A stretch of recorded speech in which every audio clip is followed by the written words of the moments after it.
I never imagined I'd be the one sharing a story like this, but here I am. My name is Ryan, and until a few months ago, I was engaged to a woman I believed was my future. Jessica was everything I had ever wanted: beautiful, intelligent, and charismatic. We had been together for 3 years, and I was convinced we had built a solid foundation, a relationship that could withstand anything. I was wrong. It began with subtle changes. Jessica had always been sociable, but recently, her nights out became more frequent. Late evenings with the girls, unexplained absences, and a noticeable shift in her demeanor. Initially, I attributed it to the stress of wedding planning. Perhaps she just needed to unwind. But then, inconsistencies started to emerge. One night, she returned home late.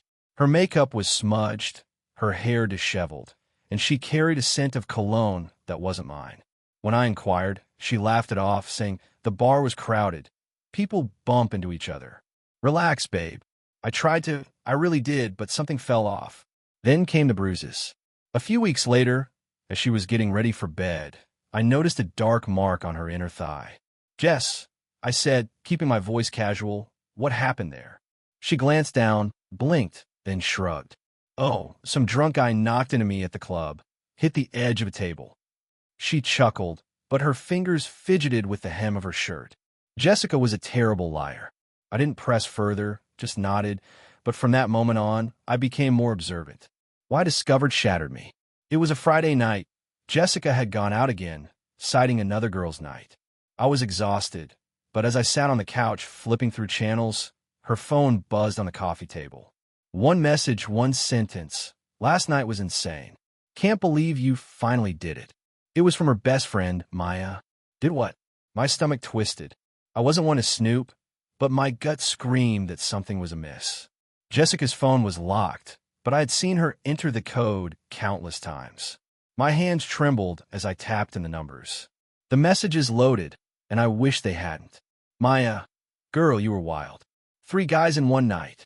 Jessica, I know, finally crossed it off my list. Maya, and Ryan has no idea? Jessica, nope. He'd freak, but what he doesn't know won't hurt him. My vision blurred. My fiancée, the woman I was about to marry, had been living a double life. It wasn't just one night.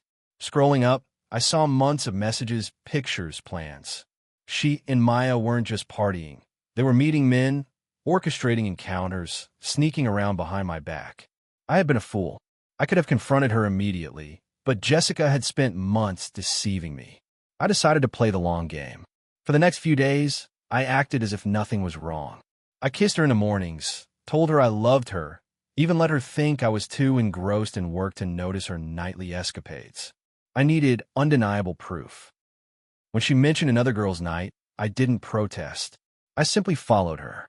She didn't go to Maya's place. Instead, she drove across town to a club I'd never heard her mention before. Parking a few spots away, I watched as 2 men approached her. She greeted them like old friends, laughing, touching their arms, whispering in their ears.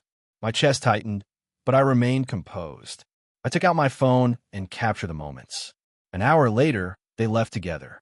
Jessica climbed into one of their cars, and they headed to a hotel.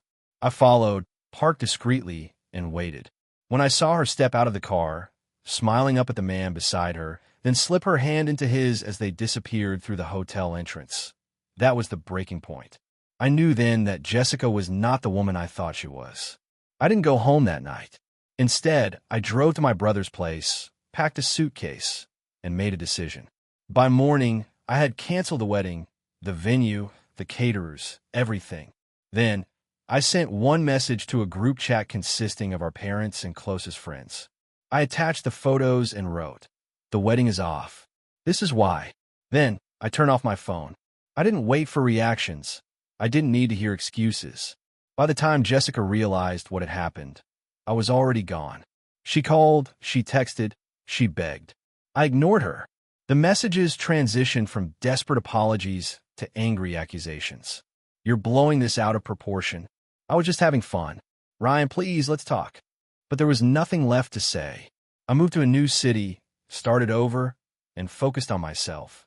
Last I heard, Jessica's life had unraveled. Her parents cut her off, her so-called friends abandoned her, and the men she had thrown herself had never stuck around. I never responded to a single message, never looked back. In the end, she made her choice and I made mine.